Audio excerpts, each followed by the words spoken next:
Y'all need to stop lying about your degeneracy in order to sell a product, okay? Hello, everybody. My name is Ian Kirkpatrick. I'm an author, robot, and loin streamer, and today we're going to be talking about one book specifically, but also an issue that's come up because of this book. It's called The Wild by Webster. And before we get into all of that, just be warned that this book is about a father-daughter relationship, and there is a lot of rape in it.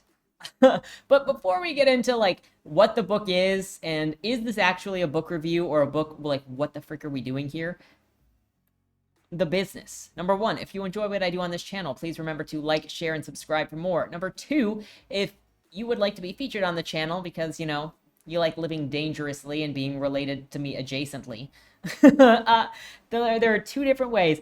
Down in the description, you'll find Lamoy in the link tree, and that is the monthly writing prompt on the channel here, where I give you a prompt, you guys send in a story that fulfills the prompt, and then once a month, the first Monday video of the month, it is all about your guys' brilliance, basking in your amazing storytelling skills, and seeing what the community has to offer that the world didn't know it needed.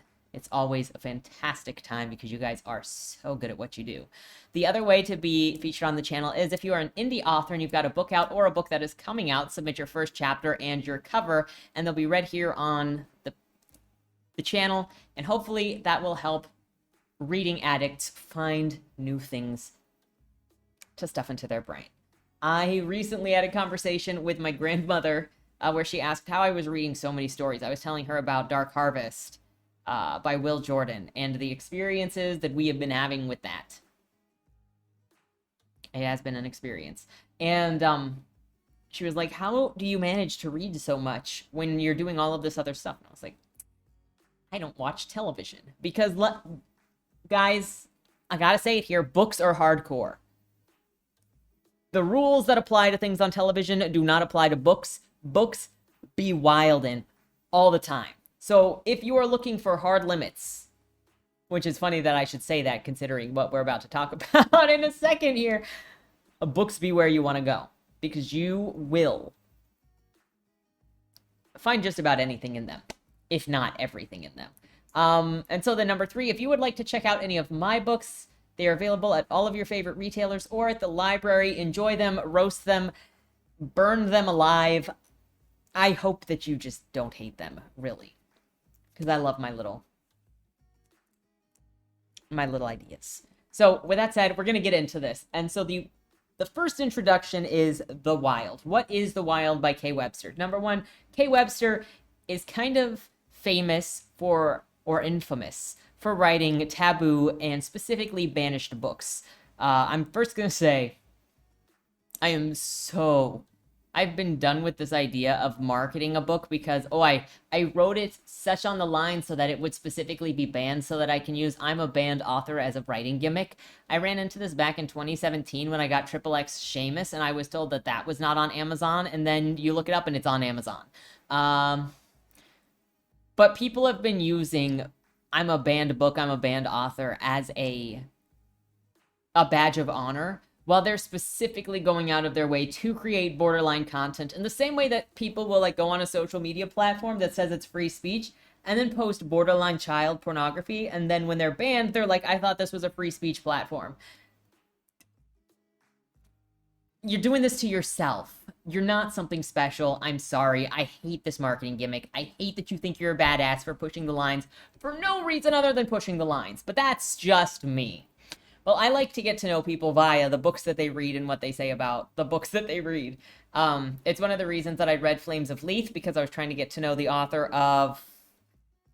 His name was Augustin, based on her book recommendation, and she recommended Flames of Lethe as like one of her favorite books last year or something like that. So I picked it up to see what that book was based on her suggestion, and then how I could connect those ideas with the ideas in His Name was Augustin, because I was still trying to interpret His Name was Augustin, and what my perspective on that was supposed to be as opposed to what it was.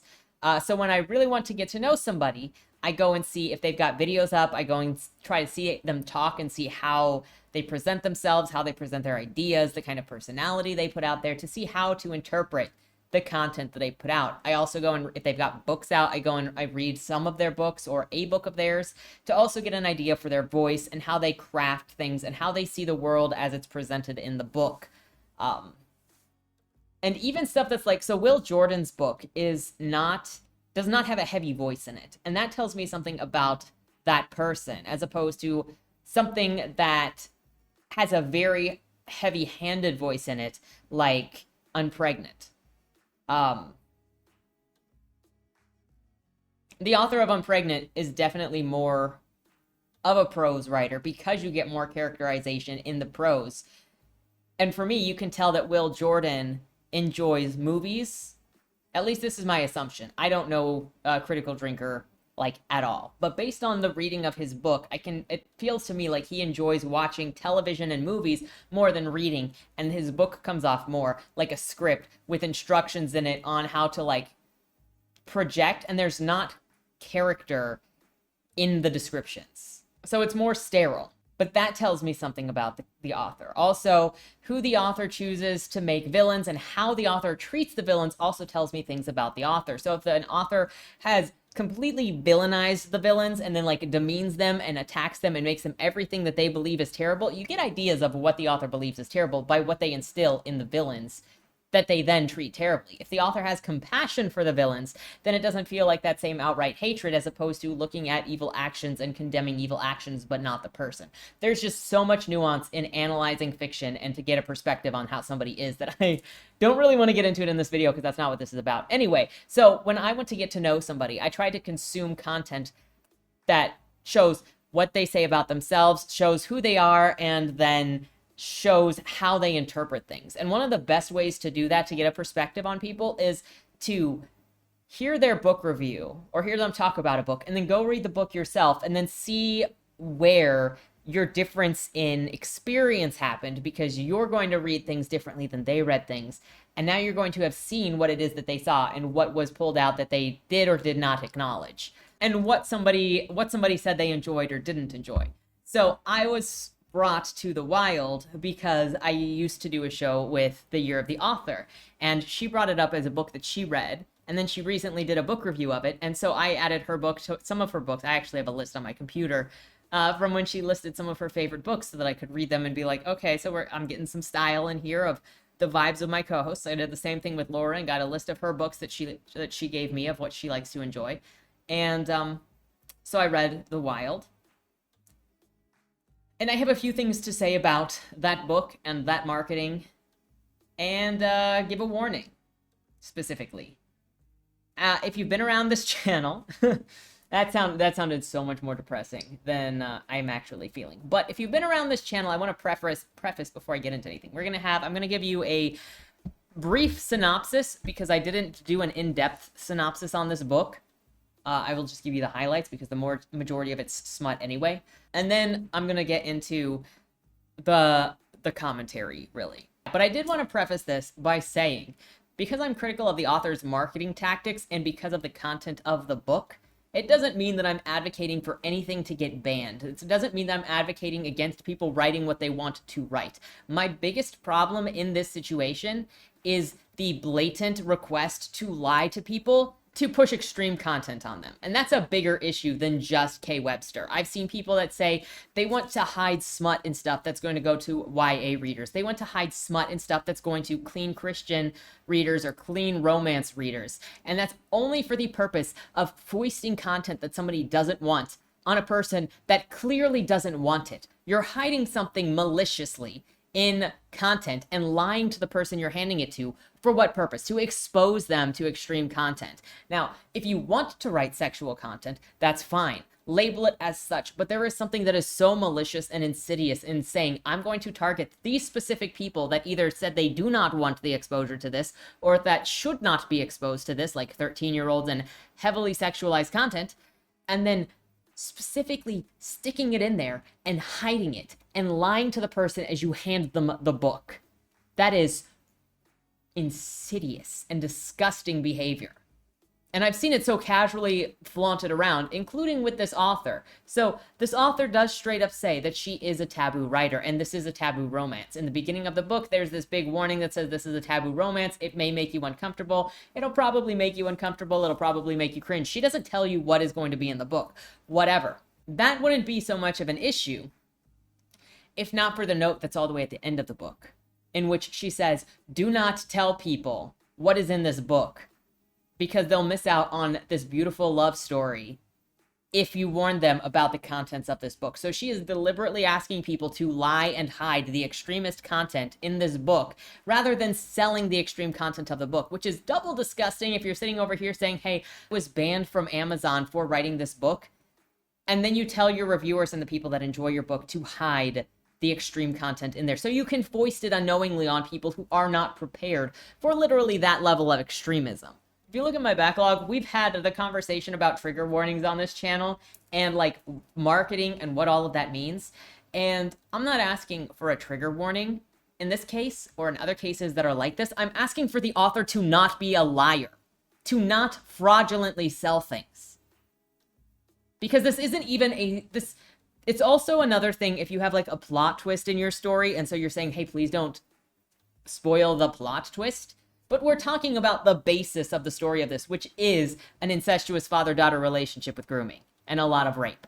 And so to hide the entire premise in order to sell the book and then call it a love story is frankly disgusting to me. It's fraudulent behavior, and I don't like people lying. It's one thing if you suck at categorizing your book. It's another thing if you deliberately lie to your audience, to your potential readers, to get money and then foist something on them that is extreme content. I don't even know if I'm describing this well enough for what I'm trying to say. Let's look at what the book actually looks like in its advertising. So we got this man over here, and then we got this blurb, which says, I brought them to the wilderness because we couldn't cope with our reality. The plan was to make a new life that didn't include heartache.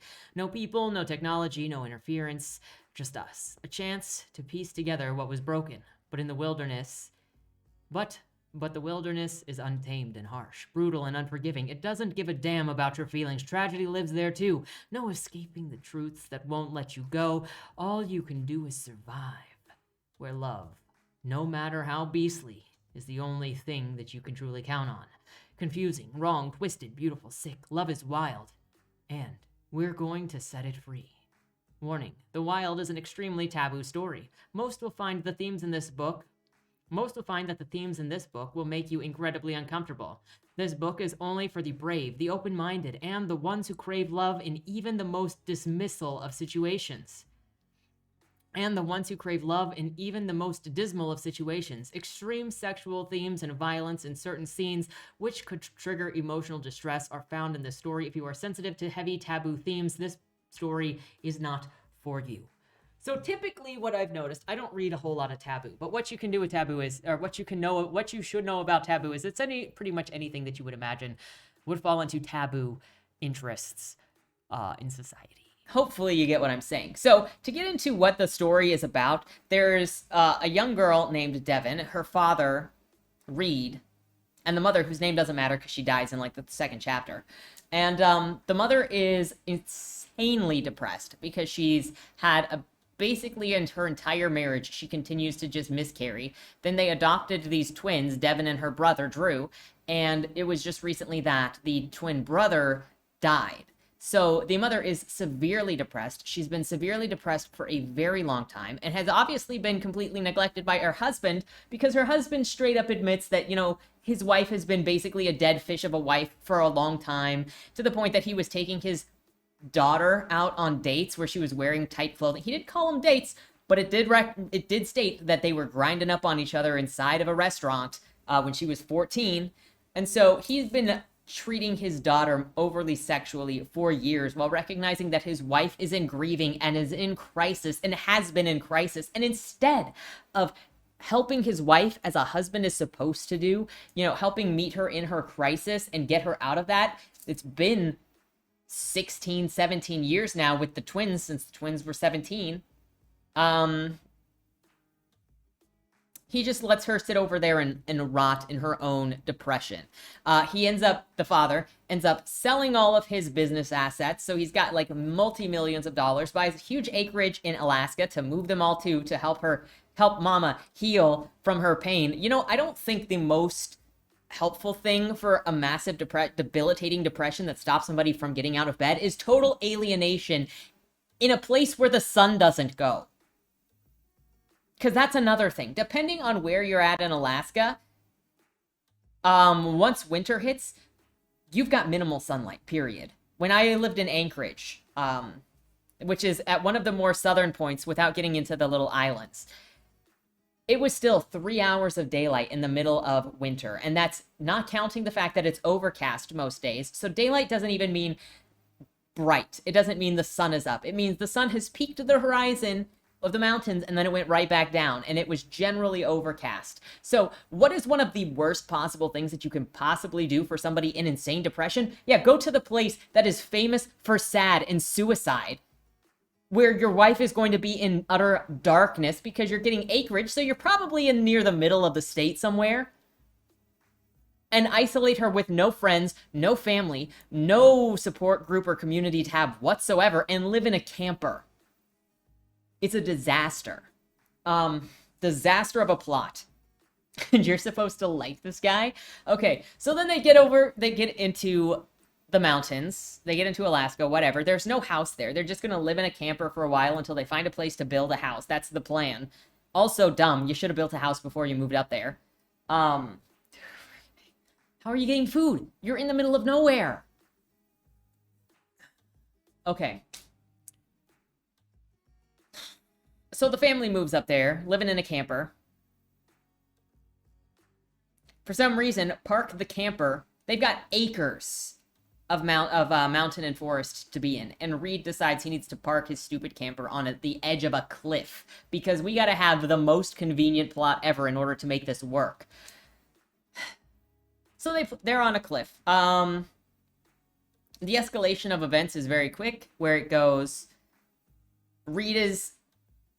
Reed goes into the back room where his wife is sleeping, because obviously that's all she does, because she's super depressed, and now they're alienated in the middle of Alaska, so what are you going to do other than sleep? He goes back there, she's sleeping naked. He's like, well, she's naked. That's an invitation for me to fuck her, right? That's what it's always meant. And so then he climbs in bed with her, and she says no, as he's getting physical with her, and he ignores her and continues to have sex with her. My friend, that is rape. And like within the next 24 hours, he does it again. This time it is noticed with the daughter, who is, mind you, 16, in the other room. Maybe she's 17, 16, 17. She's in the other room. They're in a camper, so she hears everything.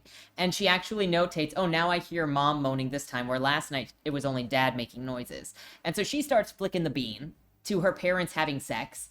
And then the following night? There was a storm, and she decided she was like a child and scared of the storm, and she wanted to go sleep with her parents. So she snuck into their room and slipped on the bed between her mom and her dad. Is mom still naked? Is she just used to sleeping in her mom's bed with her mom naked? Is this really how it goes? And she feels her dad's boner against her backside. And then her dad thinks that she is the wife and then starts fingering her. And that happens. And then the dad wakes up because he's in a half sleep while he's fingering this chick he thinks is his wife. Dad wakes up, is disgusted that he was touching his daughter and that his daughter didn't stop him. And there's that. The daughter was totally turned on, didn't stop him because she's been interested in him this entire time. That's predatory, by the way. It doesn't matter if you're underage. That was predatory. And then the storm knocks the camper off of the cliff, as you might expect. Mom gets impaled and dies. Daughter gets injured. Everybody is injured, but daughter and father are fine eventually, and then they just live in the woods. Other things that happen in this after that, since the two of them are in the woods, there's the escalating sexual tension between the two. There's the admission that they've always had sexual interest in each other since what's-her-face Devin was young. And so now that they can just do it because it's the middle of the woods and it's just the two of them, there's a portion where she gets pregnant by her father, and then she's freaking out about having mutant babies, but her father doesn't clarify things that could help her not panic. Then a couple of guys in the middle of the Alaska wilderness somehow find them and break into their now built house that the dad built all on his own with wood and the metal from the camper. What are we doing here? You're a multi-millionaire. What are you doing here building this house out of sideways supplies, living in nothing? You're so dumb. So dumb. Does this house have electricity? How? Ugh. Okay, so they've got a house now. Some randos somehow find them in the middle of the Alaska wilderness, break in, rape the girl so hard that she has a miscarriage, leave. Dad goes and hunts them down, finds that these are basically a Hills Have Eyes situation where they're raping their little 11-year-old, 12-year-old sister in a back shed. Dude kills them all, gives the girl peaches, and then assumes that the girl is going to be dead in about a week anyway because she can't take care of herself, and then kind of just leaves her there. Dad goes back. I'm trying to remember what else we got here. Near the end of the story, this is supposed to be the big plot twist that makes you feel less icky about this situation, is that Devin discovers paperwork that shows that she was not the biological daughter of Reed. She was adopted and her brother was adopted. And so she runs away because she feels like her father had been lying to her this entire time by not telling her that they were not related. Then her father chases her down out into the cold snow. And as she's having contractions, mind you, because she's pregnant again, and she's having contractions, but her water hasn't broke yet. She's that level of pregnant. So she's running away from him into the Alaska wilderness. And instead of bringing her back to the house, he rapes her in the snow where she then gives birth. Then she's brought back to the house, and eventually they have 2 kids. And the book ends with her having a third, or being pregnant with a third kid, wishing that her mother was there to see how happy her and her father are. And oh yeah, it also comes out that Devin, it comes out from Reed's perspective, but Devin never learns that she was a daughter of incest. And that's why her and her brother were given up for adoption, because the mother was raped and it created incest. And so he didn't tell her that she was adopted, and he didn't tell her that she was the product of incest while being in this incestuous relationship. And somehow you're supposed to think better of them and this relationship because they're not related? No. Because there was grooming involved. Because Reed admits to having been attracted to his own daughter for years while she was underage. You are in a position of power. You are in a position of parenthood. You need to say no. And I think that this is... Now, I don't know the author's intentions. I can't say anything about the author's intentions. I know that this is a taboo book, so it's taking a taboo subject. Whatever. We're going to get into that. And you're free to write your taboo thing. But I think the idea that it was an adopted daughter instead of a biological daughter was somehow supposed to make this more morally ambiguous and go, well, it's not that bad, right? Because they're not related. That doesn't make it any better. And let me tell you why. You were her parent either way. So when it comes to taboo books and taboo subjects, like I generally say, take me on a journey, show me what it is that you want to show me, and then I will judge it based on the story that you showed me and the characters that you showed it to me with and how I experienced that story. Even with taboo subjects. And I understand that often the conversation around this, because I've watched a couple opinions on this to kind of gauge the conversation around this book. And one thing that constantly came up was, don't bring your real life baggage into this discussion about this book. Because yeah, incest is wrong in real life, but we're reading taboo for a reason, so whatever. Divorce the fantasy from the reality. Whatever. I get that. However, I have some questions on, the full rationale logic behind that. Constantly, the defense in this case is they aren't related, so it's not that bad because it won't cause birth defects.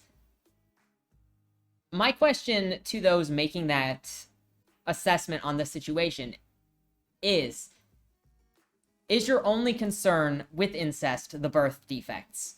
If the defects are where you draw the line for characters and going, this is gross because of that, and then do you believe that people who are not related but do have birth defects that could be passed on genetically should not have children? Because if your concern is about birth defects, does that carry over to genetic birth defects that do not come out of incest? Why or why not? And are you saying that you would support an incest relationship if it did not result in children or children with defects? Is that the only area where the line is? Because that's the common argument against the incest, or why her being adopted isn't as bad.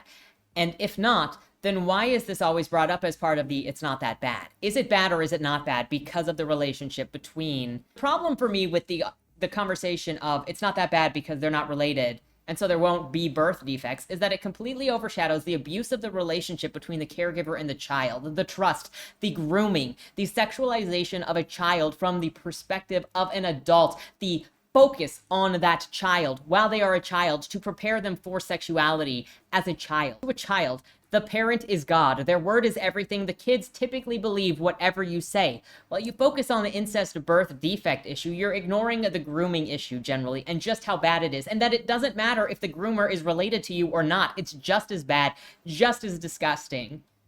And there's no way to make that better. So are you cool with if it's only the genetic issues that draw the line for the incest, not so much the grooming, then are you okay with child brides? Are you okay with child sexual abuse? Because that's what it comes off as when you're saying, oh no, the only issue is really this thing. You don't have to put incest fatherhood anywhere above and below fatherhood period, abusing the position to sexualize their child. Both are bad. Both are equally as bad. And I'm not going to play this would you rather or which one is worse. They're both terrible. One of the other things that I think keeps getting lost in these conversations, especially about taboo content, especially about taboo sexual content, and involving children in your sexual content. I know that we're in a romance thing. You still sexualized a child. We need to talk about this. It's boundaries. Because I see so many people that do not understand that exposing children to sexuality is child abuse. There are three forms of recognized child sexual abuse. And one of them is exposure, because a 4-year-old should not be exposed to sexual content. A 7-year-old should not be exposed to the sexual content. You are grooming that child.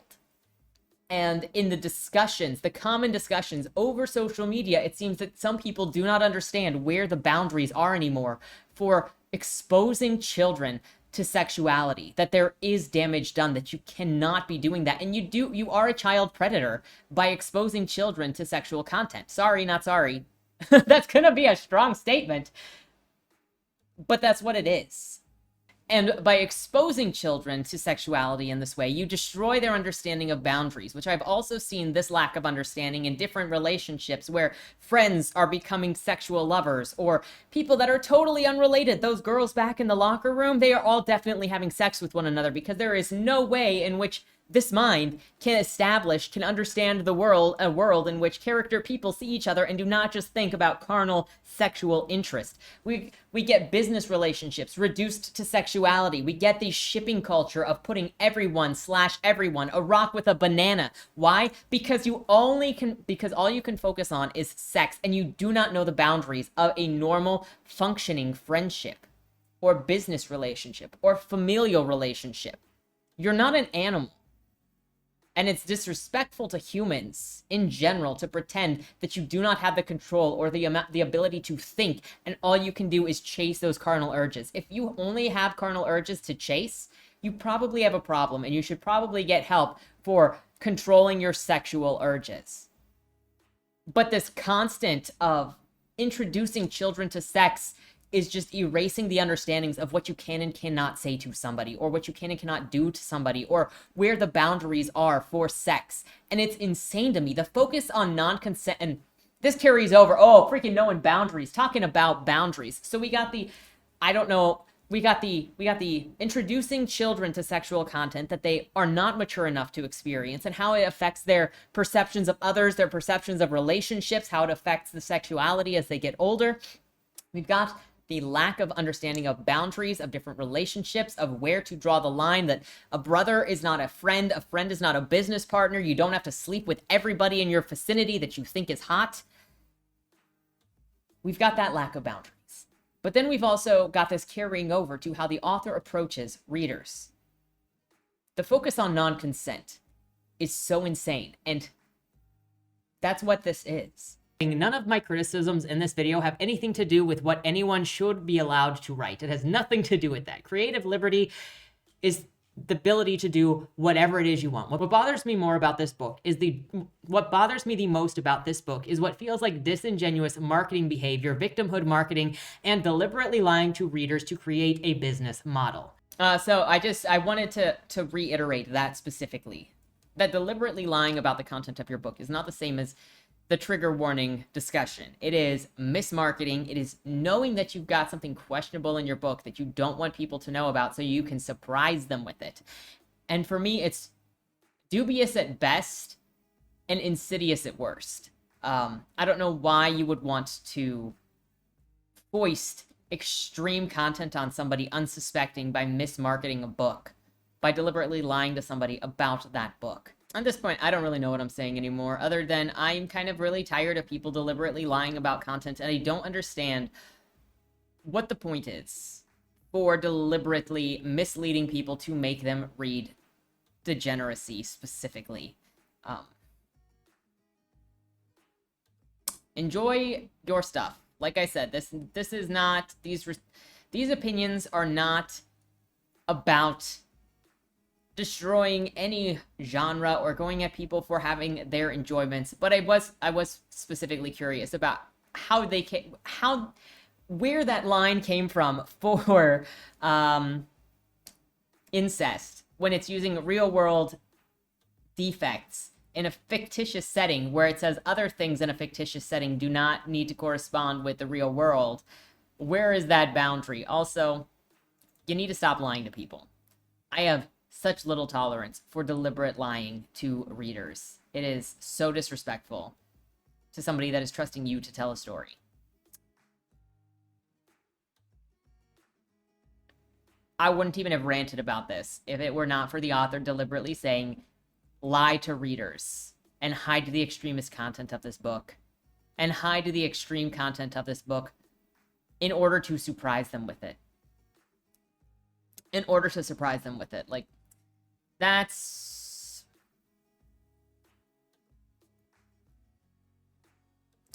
a no for me. An immoral no. But those are my thoughts. I would love to know yours down in the comments below. Have you read this book? What are your thoughts on the subjects brought up in here? I'm already feeling sick. If you want to read the book, check it out for yourself. Not my kind of book. I don't know why I read it. Well, I would say I don't know why I read it, but I read it to get to know somebody better. But that's just it. That's the rest of it.